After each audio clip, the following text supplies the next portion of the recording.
প্রাণের ভাইরা আমার, মসজিদে এখন মুসল্লির সংখ্যা বেশি, কিন্তু লক্ষ্য করে দেখুন আমাদের দেশে যারা সরকারি চাকরিজীবী, স্কুল কলেজ বিভিন্ন প্রতিষ্ঠান প্রশাসনে আমরা চাকরি করি, তাদের বেতন আসে সরকারি রেভিনিউ বা রাজস্ব থেকে, ঠিক কিনা বলেন? প্রাণের ভাইরা খুব মনোযোগ দিয়ে লক্ষ্য করবেন, আমরা অনেকেই ব্যক্তিগত ইবাদতের ক্ষেত্রে অত্যন্ত সচেতন। আমরা সালাত ঠিক মতো আদায় করি, অনেকেই যাকাত দিই, অনেকেই সিয়াম পালন করি, ঠিক কিনা বলেন?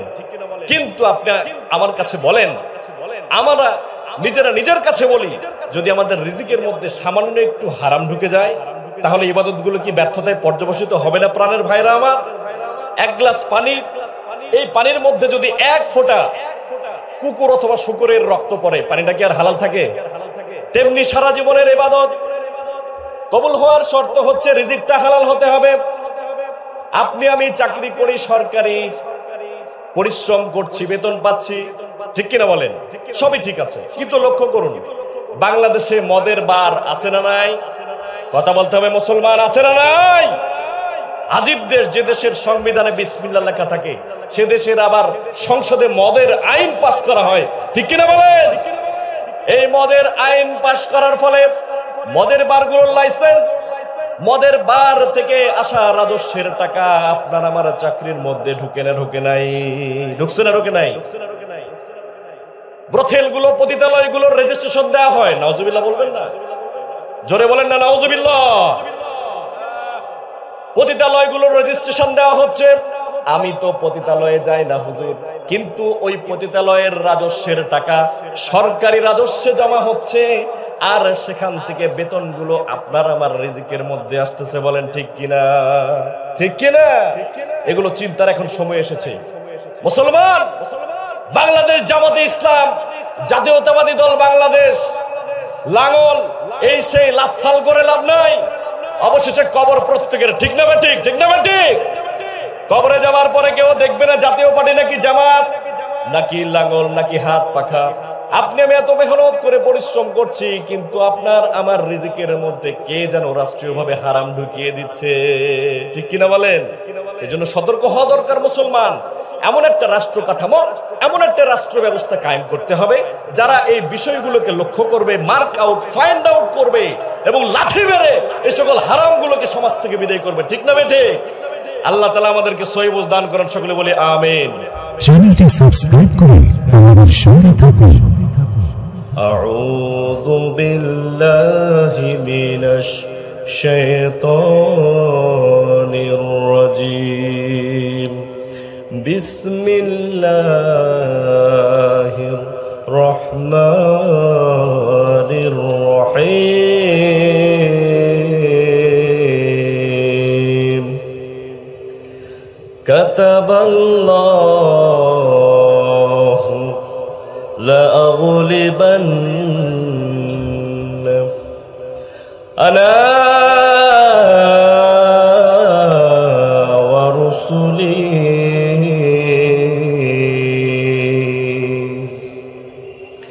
ইন্নাল্লাহা কাওয়িয়্যুন আযীজ।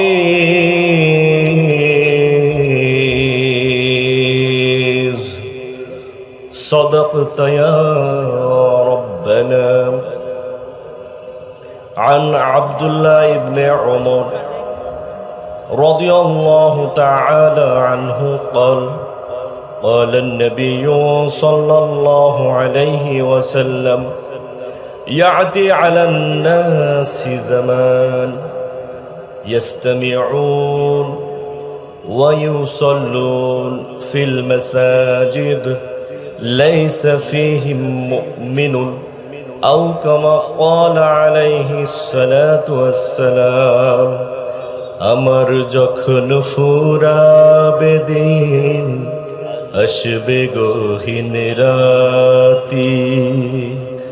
আমার যখন ফুরাবে দিন, আসবে গহীন রাতি।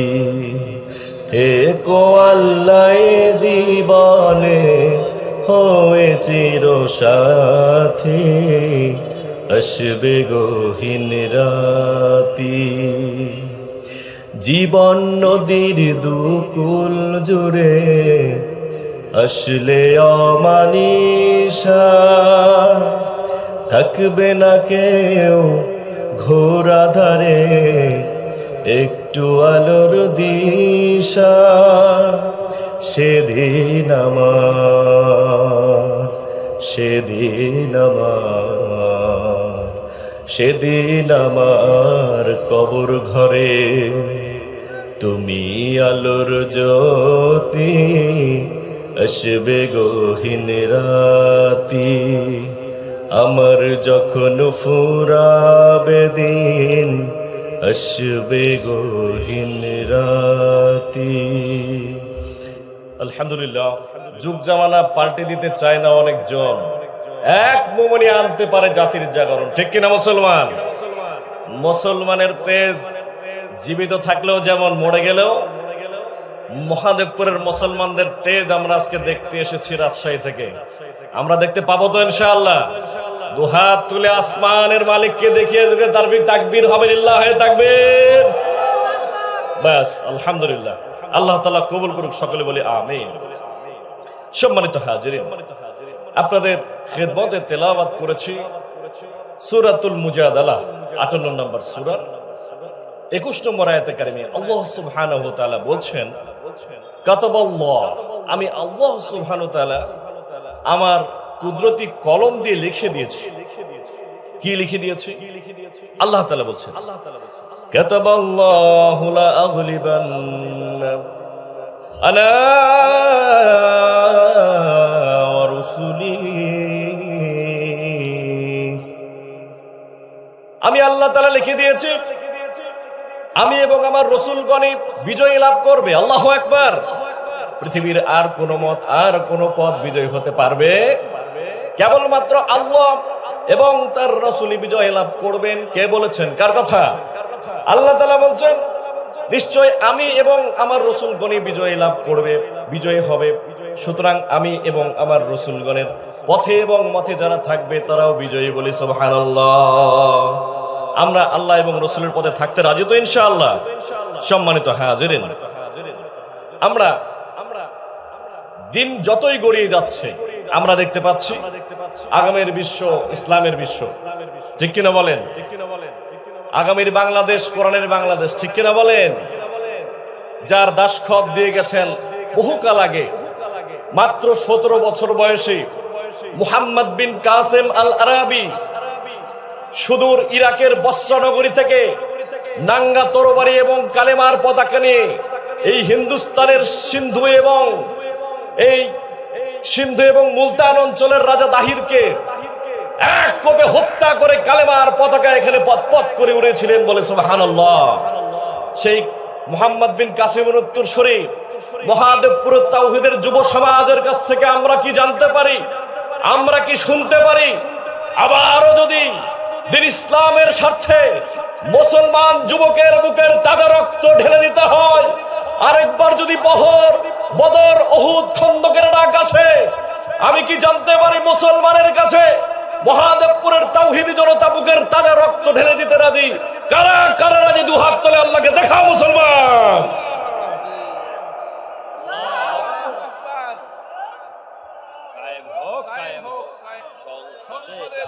আলহামদুলিল্লাহ, আলহামদুলিল্লাহ, আলহামদুলিল্লাহ বলেন। সম্মানিত ভাইয়েরা আমার, 1992 সাল ডিসেম্বর মাস পৃথিবীর আঙিনায় একটা জঘন্য ঘটনা ঘটে গেল। ভারতের অযোধ্যার মধ্যে সম্রাট বাবর রাহমাতুল্লাহি আলাইহি প্রতিষ্ঠিত বাবরি মসজিদটা ভাঙা হলো। ঠিক সেই সময়ে দুইজন নাপাক কাফের প্রথম আঘাত করলো বাবরি মসজিদকে। তার একজনের নাম হচ্ছে বলবীর সিং, আর একজনের নাম যোগেন্দ্র পাল, বলি নাউজুবিল্লাহ। এই দুই কাফেরের দুজন বন্ধু, একজনের নাম বলবীর সিং, আরেকজনের নাম যোগেন্দ্র পাল। এই দুটাতে মিলে বাবরি মসজিদের সর্বোচ্চ মিনারটা সর্বপ্রথম আঘাত দিয়ে ভাঙলো। এরপরে প্রিয় ভাইরা আমার, সেখান থেকে একটি ইট নিয়ে আসলো। বলবীর সিং পরবর্তীতে বিভিন্ন মিডিয়ায় সাক্ষাৎকারে বলেছে, আমি বাবরি মসজিদের একটা ইট নিয়ে আসলাম, সেই ইটটাকে আমি আমার টয়লেটের মধ্যে রেখে দিলাম। প্রত্যহ প্রতি ক্ষণে ক্ষণে যখনই আমি টয়লেটে যাই ওই মসজিদের ইটের উপরে আমি প্রস্রাব করি, বলি নাউজুবিল্লাহ। ইসলাম এবং মুসলিমদের প্রতি ঘৃণা প্রদর্শনের জন্য আমি বাবরি মসজিদের ইটটা আমার টয়লেটে রেখে দিলাম। যখনই ওয়াশরুমে যাই, বাথরুম করতে যাই, তখনই আমি ওই ইটের উপরে প্রস্রাব করি। নাউজুবিল্লাহ বলতে পারলেন না? সম্মানিত হাজিরিন, এরপরে বলবীর সিংকে বলা হলো সামনে বলুন। বলবীর সিং বলছেন, কিন্তু আমি হৃদয়ের মধ্যে কোনো শান্তি পাই না, শান্তি পাই না। ওম শান্তি, ওম শান্তি, কিন্তু কোনো শান্তি পাই না। গঙ্গা স্নান করি, গয়া কাশী বৃন্দাবন ভ্রমণ করে আসি, কোনো শান্তি মিলে না। অবশেষে আমার সাথে দেখা হলো আব্দুল করিম রহমতুল্লাহ আলাইহি নামে এক মৌলবীর সঙ্গে। বলি সুবহানাল্লাহ। এবার মৌলবী সাহেবকে তিনি বললেন, বলবীর সিং বলছেন, আমি বাবরি মসজিদ ভেঙেছি, ইটখানা আমার ঘরের মধ্যে বাথরুমের মধ্যে রেখেছি, কিন্তু আমি মনে কোনো শান্তি পাচ্ছি না। আব্দুল করিম সাহেব বলছেন, হে বলবীর সিং, যদি হৃদয়ে শান্তি পেতে চাও, দুনিয়ায় শান্তি পেতে চাও, আখিরাতে মুক্তি পেতে চাও, পড়ো পড়ো আশহাদু আল্লা ইলাহা ইল্লাল্লাহু ওয়া আশহাদু আন্না মুহাম্মাদান আবদুহু ওয়া রাসূলুহু। বলবীর সিং বললেন, 1993 সালে আমি ইসলাম গ্রহণ করলাম। আল্লাহু আকবার। এমনি করে আমি যখন মুসলিম হলাম, আমার নাম হলো মুহাম্মদ আমির। বলবীর সিং থেকে মুহাম্মদ আমির, আল্লাহ তাআলা তাকে ইসলামের পাগল বানিয়ে ছেড়েছেন। বলেন ঠিক না বেঠি? সম্মানিত ভাইরা আমার, ছিল মসজিদের দুশমন। পরবর্তীতে মুসলিম হবার পরে এই মুহাম্মদ আমির তিনি প্রতিজ্ঞা করলেন, 100টি মসজিদ আমি নির্মাণ করব। কিন্তু 2021 সালে তিনি ইন্তেকাল করলেন 91টি মসজিদ তৈরি করে। বলুন না সুবহানাল্লাহ। আর আমরা মুসলিম ঘরে জন্মগ্রহণ করা মানুষ, একটু নিজেদের বিবেককে জিজ্ঞেস করি, কয়টা মসজিদে আমরা এভাবে করে মেহনত করেছি, শ্রম দিয়েছি? প্রাণের ভাইয়েরা আমার, এই জন্য আল্লাহ তাআলা বলছেন, ইউবাদদিলুল্লাহু সাইয়্যাতিহিম হাসানা। যারাই তাওবা করবে, ফিরে আসবে, আমি আল্লাহ তাআলা তাদের জীবনের সমস্ত গুনাহগুলোকে সওয়াব দ্বারা পরিবর্তন করব। বলি সুবহানাল্লাহ। এই জন্য বিগত দিনে যারা জুলুম করেছেন, নির্যাতন করেছেন, দেশের মেধাবী সন্তানগুলোকে গুম করেছেন, খুন করেছেন, আলেম ওলামাকে ফাঁসি দিয়ে হত্যা করেছেন, তওবা করে আল্লাহর কাছে ফিরে আসুন, রাসূলের পথে ফিরে আসুন। নতুবা একজন গিয়েছে মামা বাড়ি, আপনাদেরকে বাংলার জমিন কবর হিসেবেও কবুল করবে না। ঠিক কিনা বলো?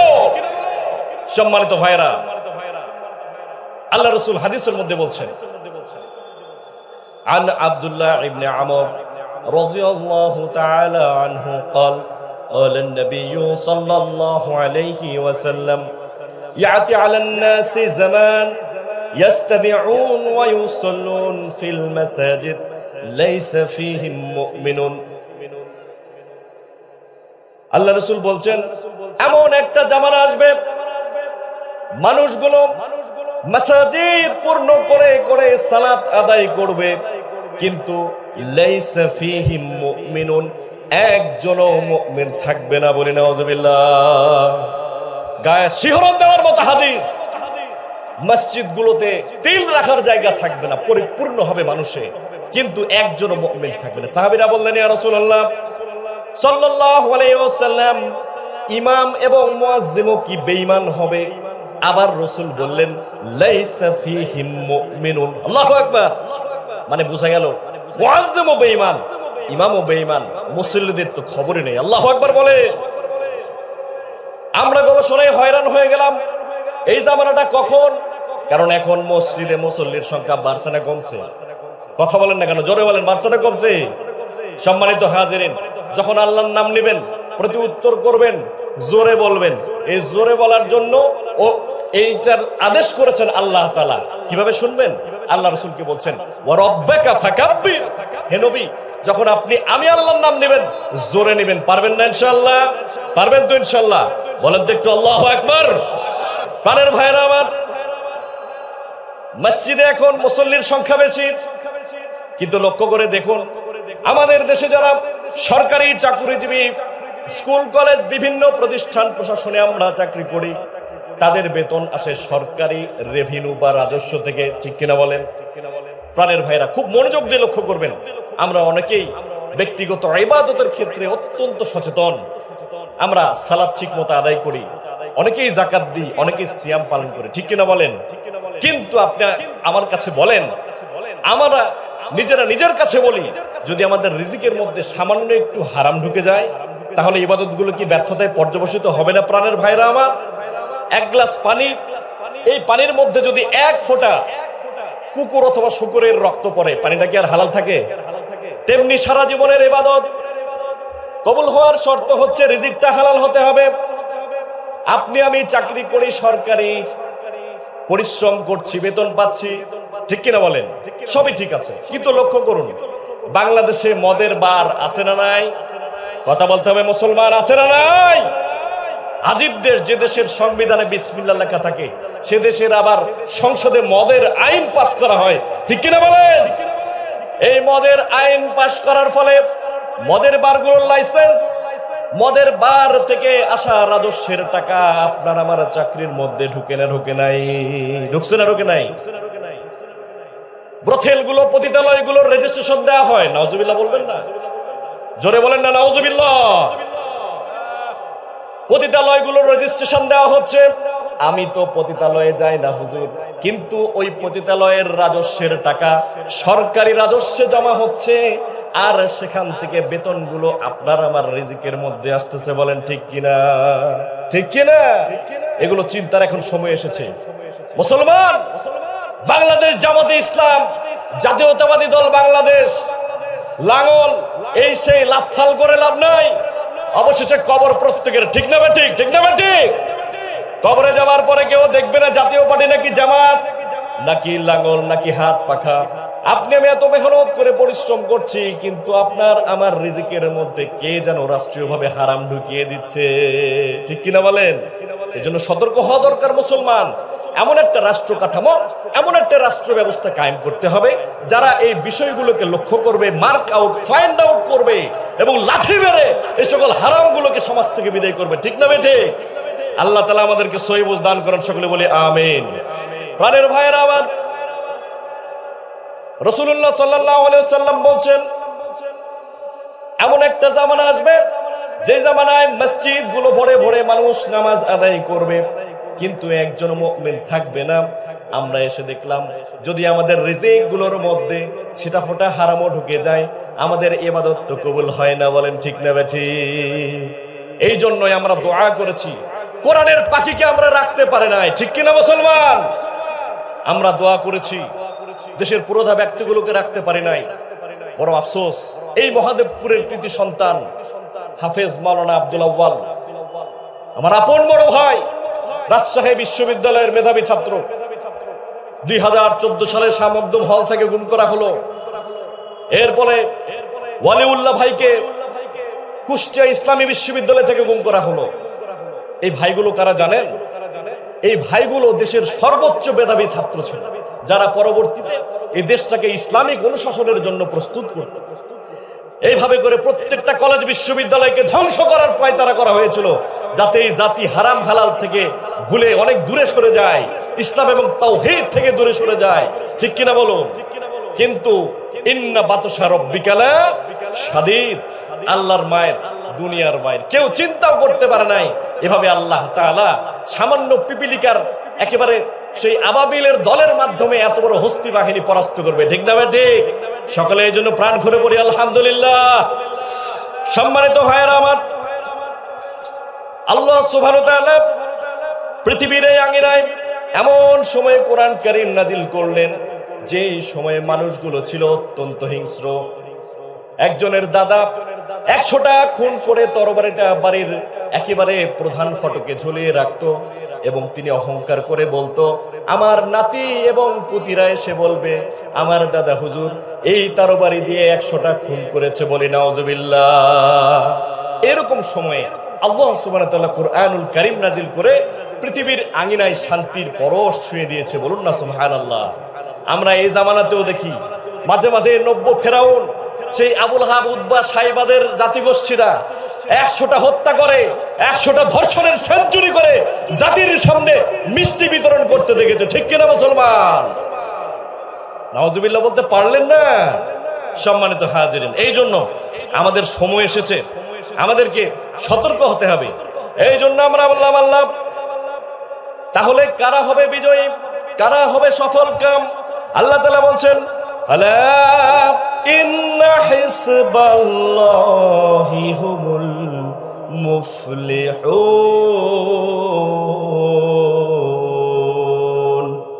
আল্লাহু আকবার বলবেন না?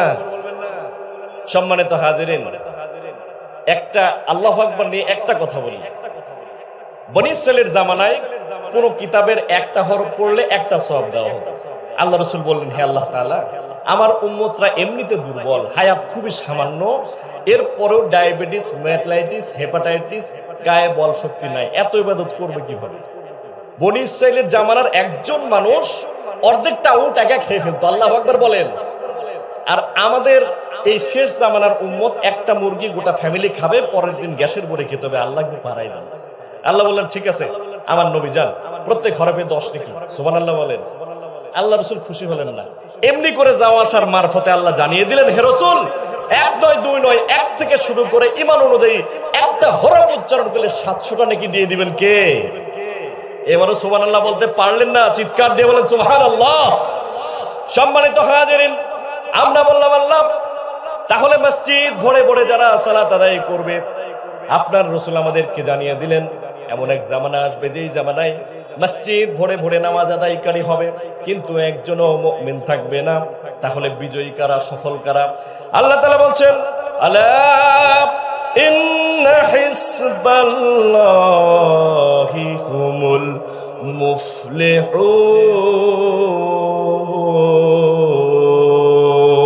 মুফলিহুন। আল্লাহ বললেন, নিশ্চয় আল্লাহর দল হচ্ছে বিজয়ী। আল্লাহু আকবার বলেন। আল্লাহু আকবার, আল্লাহু আকবার। আল্লাহ বলছেন শুধু আল্লাহর দল বিজয়ী।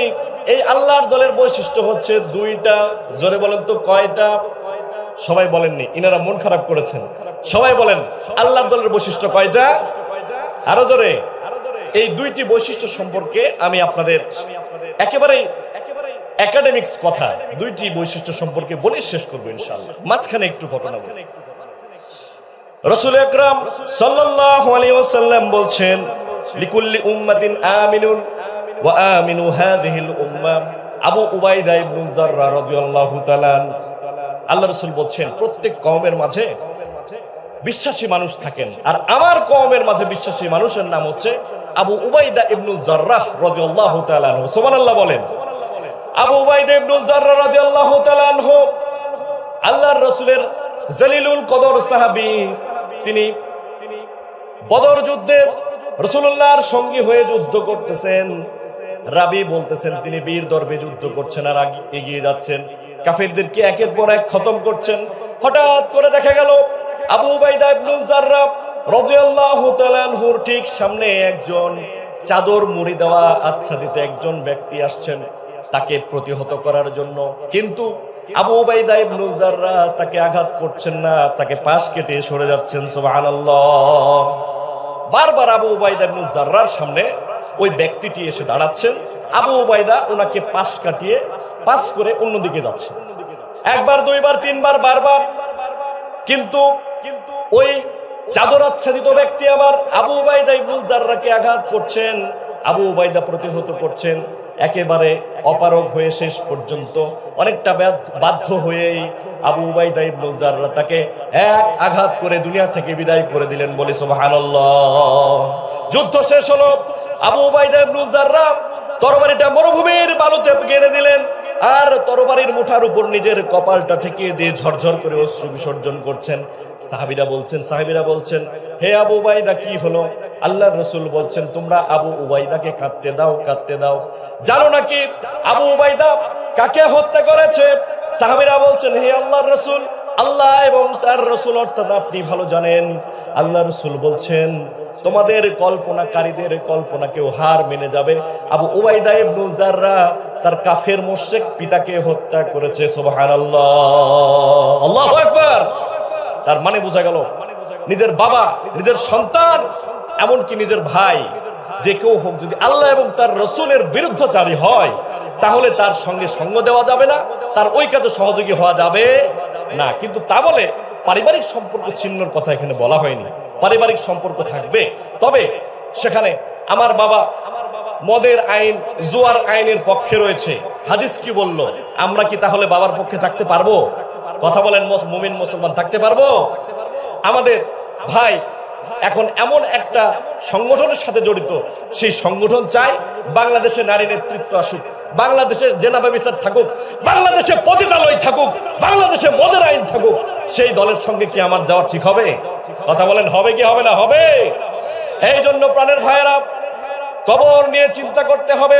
ফিকরুল মাউত, মৃত্যুর চিন্তায় আপনাকে আমাকে দুনিয়ার সমস্ত পদক্ষেপগুলো সঠিক নেওয়ার তৌফিক দান করবে, আপনাকে আমাকে সহযোগিতা করবে, বলি সুবহানাল্লাহ।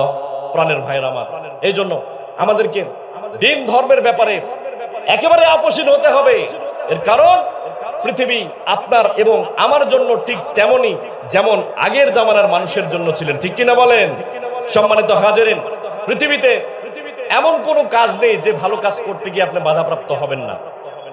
আল্লাহ রাসূল সাল্লাল্লাহু আলাইহি ওয়াসাল্লাম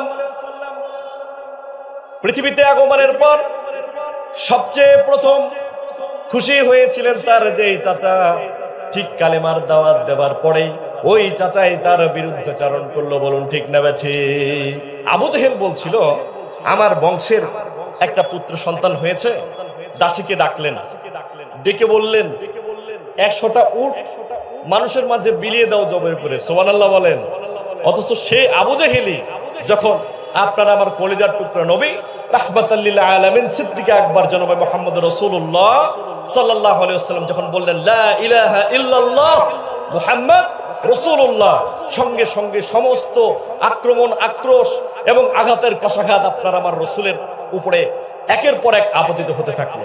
এই জন্য আমাদের এই পথে, আল্লাহ এবং তার রসুলের পথে আমরা পদাঙ্ক যদি অনুসরণ রসুল এবং তার সাহাবীদের করে থাকি, একের পর এক বাধা আসতে পারে, জেল আসতে পারে, জরিমানা আসতে পারে। তবে কিনা যারা আল্লাহ এবং তার রসুলের দলে আছেন, আল্লাহর ভাষায় তারা হিজবুল্লাহ, আর আল্লাহ বলছেন নিশ্চয়ই হিজবুল্লাহ তারাই হচ্ছেন সফলকাম। বলি না সুবহানাল্লাহ।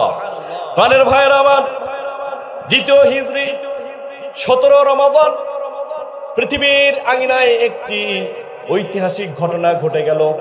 সম্মানিত হাজিরিন, দ্বিতীয় হিজরি 17 রমাদান পৃথিবীর এই আঙিনায় এমন একটি অবিস্মরণীয় ঘটনা ঘটে গেল। রমজান মাসের রোজাকেও আল্লাহ তাআলার নির্দেশে রহিত করা হলো। বলি সুবহানাল্লাহ। বলুন তো, রমজান মাসের সিয়াম রাখা অর্থাৎ রোজা রাখা কি? জোরে বলেন। কিন্তু এই 17 রমাদান দ্বিতীয় হিজরি আল্লাহর রাসূল সাল্লাল্লাহু আলাইহি ওয়াসাল্লাম বদর প্রান্তরে সাহাবীদেরকে নিয়ে গেলেন। যাবার পরে রুগ্ন শুকনো শরীরে রোজা রাখা অবস্থায় সাহাবীরা যুদ্ধক্ষেত্রে কিভাবে এত অধিক সংখ্যক প্রতিপক্ষদের সঙ্গে লড়াই করবেন, ঠিক এমন অবস্থায় আল্লাহ তাআলা জিবরাইল আলাইহিস সালাতু ওয়াস সালামের মাধ্যমে জানিয়ে দিলেন, হে প্যারে রাসূল, আপনার মাধ্যমে আমি আজকে এই রমজানের রোজাটাকে শিথিল করে দিলাম। বলে সুবহানাল্লাহ। সম্মানিত হাজিরিন, এমনি করে আল্লাহ রাসূল সাল্লাল্লাহু আলাইহি ওয়াসাল্লাম সাহাবীদেরকে ডেকে বললেন, আল্লাহর পক্ষ থেকে তোমাদের জন্য আজকের এই সিয়ামটাকে বাতিল করা হয়েছে, তোমরা সকলে এই সিয়াম ভঙ্গ করো। আল্লাহু আকবার বলেন। সাহাবীরা কেউ আর রোজা ভাঙেন না। আল্লাহর রাসূল বিপদে পড়ে গেলেন। আল্লাহর হুকুম রোজা ভাঙতে হবে। রমজান মাস 17 তারিখ, কিন্তু সাহাবীরা কেউ রোজা ভাঙছেন না। সাহাবীদের কথা, ইয়া রাসূলুল্লাহ সাল্লাল্লাহু আলাইহি ওয়াসাল্লাম, যেদিন থেকে কালেমা গ্রহণ করেছি, আমার জীবন, আমার মৃত্যু, আমার সন্তানাদি, আমার সন্তান, আমার সম্পদ, আমার পরিবার সবকিছু আল্লাহ এবং তার রাসূলের জন্য ওয়াকফ করেছি। সুবহানাল্লাহ। কিসের ভয়? আমি অবশ্যই আজকে সিয়াম ভঙ্গ করব না, জীবন যা কার থাক। প্রাণের ভাইয়েরা, জিবরাইল আলাইহিস সালাম এসে বলছেন, হে আল্লাহর রাসূল, আপনি একটু উঁচু টিলার উপর উঠে একটা পাত্রের মধ্যে কিছু নিন। আল্লাহ রাসূল তাই করলেন। একটু জবের আটা নিয়ে পানি দিয়ে গুলে দাঁড়িয়ে দাঁড়িয়ে ঢকঢক করে খেয়ে আমার আপনার কলিজার টুকরা নবী আল্লাহর সেই নির্দেশকে বাস্তবায়ন করলেন, রোজা ছেড়ে দিলেন। সুবহানাল্লাহ। এমনি করে আল্লাহ রাসূল রোজা ভাঙলেন, সাহাবীরা রোজা ভাঙলেন এবং কাফেরদের বিরুদ্ধে যুদ্ধ করে সেই 17 রমজান বদরের দিন আল্লাহ তাআলা আল্লাহর জমিনের দিনকে বিজয় করলেন, বলি সুবহানাল্লাহ। তাহলে এমন কোন কাজ যেই কাজ রোজার মতো ফরজ বিধানকেও রহিত করে দিল, বলুন তো সেই কাজটা কি? আল্লাহু আকবার। সেই কাজই হচ্ছে ইকামতে দ্বীন, দ্বীন কায়েমের আন্দোলন। কথা বলেন ঠিক না ঠিক? সম্মানিত ভাইয়েরা আমার, এরপরে আমরা আবার জিজ্ঞেস করলাম, সিয়াম সম্পর্কে বুঝতে পারলাম, কিন্তু নামাজও কি দ্বীন কায়েমের চেয়ে বেশি গুরুত্বপূর্ণ কিনা? প্রাণের ভাইয়েরা, ৫ম হিজরি আল্লাহ রাসূল সাল্লাল্লাহু আলাইহি ওয়াসাল্লাম পরীক্ষা খরম করছেন, খন্দকের যুদ্ধ। হঠাৎ করে জোহরের সালাতের ওয়াক্ত হয়ে গেল। কিসের ওয়াক্ত হয়ে গেল বলুন? জোহরের ওয়াক্ত। আল্লাহ রাসূল এবার পরীক্ষা খনন থেকে উঠে এসে সাহাবীদেরকে নিয়ে সালাতে জোহর আদায়ের প্রিপারেশন নিচ্ছেন।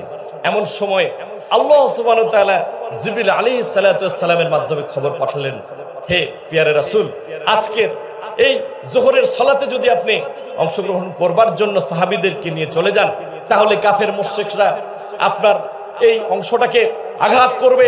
পরীক্ষা খনন সম্পূর্ণ না হলে তারা মুসলিম এই কওমের উপরে আঘাত করবে, শিশুদেরকে হত্যা করবে, নারীদেরকে ইজ্জত লুণ্ঠন করবে, আল্লাহর দ্বীনকে দুনিয়া থেকে মিটিয়ে দিবে। সুতরাং আপনার জন্য আজকের 4 ওয়াক্ত সালাতকে আমি আল্লাহ তাআলা শিথিল করে দিলাম। সুবহানাল্লাহ বলেন, সুবহানাল্লাহ। পরবর্তীতে এশার সালাতের পর আল্লাহর রাসূল পরীক্ষা খনন করা শেষ করে তিনি কাজা সালাত আদায় করেছেন। সুবহানাল্লাহ বিহামদিহি। এই জন্য আল্লাহ সুবহানাহু ওয়া তাআলা একই শব্দ ব্যবহার করলেন, আকিমুদ্দিন ওয়ালা তাতাফাররাকু ফি। আল্লাহু আকবার। আকিমুস সালাহ, ঠিক সালাত আদায়ের ক্ষেত্রে আল্লাহ যে শব্দ ব্যবহার করেছেন একই শব্দ ব্যবহার করেছেন আকিমুদ্দিনের ক্ষেত্রে। এখানে আলেম ওলামা বসা আছেন। আকিমু হচ্ছে আমরের সিগা, মাওলানা সাহেব। এর মানে হচ্ছে you have to do this, definitely must be, there is no any alternative way then you have to establish the Islam, the rules of Allah সুবহানাহু ওয়া তাআলা ইন দিস ওয়ার্ল্ড। বলি সুবহানাল্লাহ। আল্লাহর দ্বীন কায়েম করতে হবে। যেই পড়েছে লা ইলাহা ইল্লাল্লাহ, তার কাঁধের উপরে এই দায়িত্ব, তাকে অবশ্যই অবশ্যই দ্বীন কায়েমের আন্দোলনে শরীক হতে হবে। বলি সুবহানাল্লাহ। আমরা হব তো ইনশাআল্লাহ। আর যদি কখনো আল্লামা দেলোয়ার হোসেন সাইদের মতো এই বাংলার জমিনে কোনো আলেমের দ্বীনকে, আল্লামা মামুনুল হক, এরপরে পীর সাহেব চরমনায়, আমিরে জামাত ডক্টর শফিকুর রহমান সহ যে কোনো রাহবারে উম্মাদকে যদি আবারও মামলা হামলার জন্য পায়তারা করা হয়, আমি কি আজকে শুনতে পারি, আজকে জানতে পারি, মহাদেবপুরের তাওহীদি জনতার কাছে যদি বুকের তাজা রক্ত ঢেলে দিতে হয়, বাংলাদেশের কোন আলেমকে নির্যাতন করতে দিব না। কারা কারা রাজি? দুহাত তুলে দেখান আল্লাহকে মুসলমান।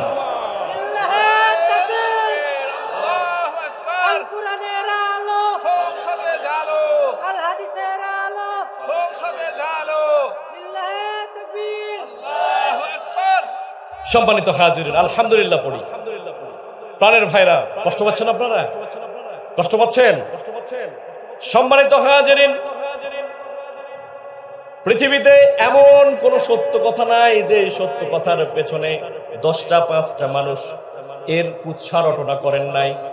রাসূল সাল্লাল্লাহু আলাইহি ওয়াসাল্লাম একদিন বলছেন হঠাৎ করে, আমি মেরাজে গিয়েছি। সুবহানাল্লাহ বলেন। এইটা হঠাৎ করে কাফেরদের কানে এসে বলছেন, কি এত বড় কথা? আব্দুল্লাহর এতিম পুত্র মুহাম্মদ সাল্লাল্লাহু আলাইহি ওয়াসাল্লাম, সে আবার সপ্ত আকাশ পাড়ি দিয়ে মিরাজে গিয়েছে, এ কেমন কথা? সম্মানিত হাজিরিন, উহুদ যুদ্ধ, আবু উবাইদা ইবনে জাররাহ রাদিয়াল্লাহু তাআলা আনহু, তিনি রাসূলুল্লাহ সাল্লাল্লাহু আলাইহি ওয়াসাল্লামের খুব কাছাকাছি থেকে যুদ্ধে অংশগ্রহণ করেছেন। হঠাৎ করে দেখা গেল আল্লাহর রাসূল সাল্লাল্লাহু আলাইহি ওয়াসাল্লামের মাথার উপরে তরবারির একটা আঘাত এসে গেল, প্রচন্ড সে আঘাত। এই আঘাতে রাসূলুল্লাহর বর্ম এবং মাথার উপরে যে আস্তিন তিনি পড়েছিলেন হেলমেট, সেই লোহার হেলমেটের 2টা দাঁত দুপাশ থেকে তার চলের মধ্যে ঢুকে গেল। বলে আল্লাহু আকবার। এমন অবস্থায় ছুটে আসলো পাশ থেকে তালহা, আল্লাহু আকবার, তালহা রাদিয়াল্লাহু তাআলা আনহু ছুটে আসলেন। আসবার পরে এমন জোরে টান দিয়েছেন, পরবর্তীতে তালহা বলছেন আমার জীবন জিন্দেগির সমস্ত শক্তি দিয়ে টান দিয়েছি, এরপরেও রাসূলুল্লাহর মাথা থেকে হেলমেট খুলতে পারি না। আল্লাহু আকবার। এমন সময় দেখা গেল আবু উবাইদা ইবনে জাররাহ রাদিয়াল্লাহু তাআলা পাশে ছিলেন। তিনি দেখছেন আল্লাহ রাসূল কষ্ট পাচ্ছেন, কিন্তু তালহা টানাটানি করছেন, খুলতে পারছেন না।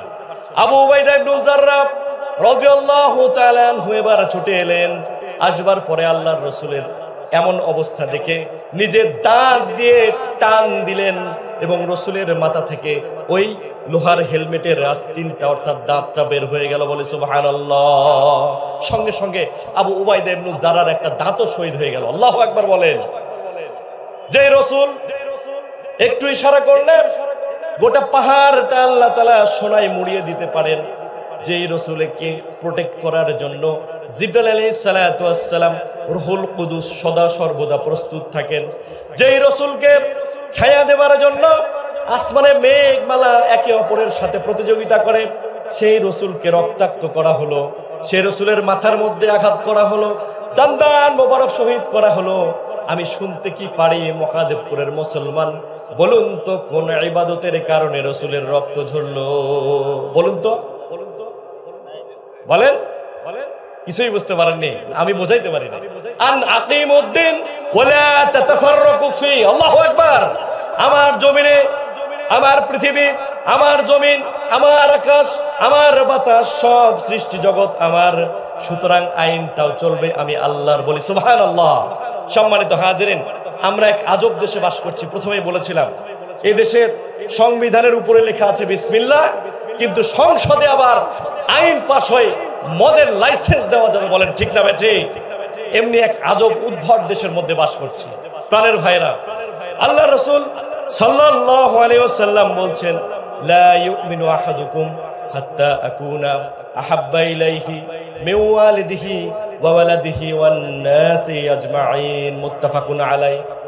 আল্লাহ রাসূল সাল্লাল্লাহু আলাইহি ওয়াসাল্লাম বলছেন তুমি ততক্ষণ পর্যন্ত মুমিন নয়, লা ইউমিনু আহাদুকুম হাত্তা আকুনা আহাব্বা ইলাইহি মিন ওয়ালিদিহি ওয়া ওয়ালাদিহি ওয়ান নাসি আজমাইন। তোমার পিতা, তোমার সন্তান, তোমার পুত্র, তোমার ভ্রাতা, আত্মীয় স্বজন, পৃথিবীর সমস্ত মানুষের চেয়ে আমি রাসূলকে যদি মোহাব্বত বেশি না করতে পারো ততক্ষণ পর্যন্ত তুমি মুমিন। তাহলে আমার প্রিয় মানুষ যদি, আমার কলিজার টুকরা মানুষ যদি আমার রাসূল হয়, রাসূল মার খেতে পারলেন একটি ইবাদতের জন্য, আপনি আমি এই ইবাদতের জন্য, বলুন তো কি আমাদের অবদান? একটা দিনও তো ব্যয় করলাম না ইসলামী আন্দোলনের জন্য, একটা মুখ দিয়ে বাক্য ব্যয় করলাম না ইসলামী আন্দোলনের জন্য। সম্মানিত হাজির, এই জন্য আমরা কোরআন কারীম বুঝবো। আজকে আপনাদের সামনে, আপনাদের খেদমতে একটা প্রেসক্রিপশন দিয়ে যেতে চাই। আমরা কোরআনুল কারীম ভাষায় খুলে দেখলে ইনশাআল্লাহ অনেক ফায়দা পাবো। দলিল লম্বা করার সময় নাই। সূরাতুশ শূরা, বলুন তো কোন সূরা? সূরার নাম হচ্ছে সূরাতুশ শূরা, আয়াত নাম্বার 13। এই আয়াতের শেষে আল্লাহ তাআলা বলছেন আন আকিমুদ্দিন ওয়ালা তাতাফাররাকু ফি। তোমরা আমি আল্লাহ সুবহানাহু ওয়া তাআলার দ্বীনকে কায়েম করো এবং পরস্পর কখনো পৃথক হয়ো না। আল্লাহ সুবহানাহু ওয়া তাআলা আমাদেরকে এই ইকামতের দ্বীনের আঞ্জাম দেওয়ার জন্য কবুল করুন। সকলে বলি আমিন।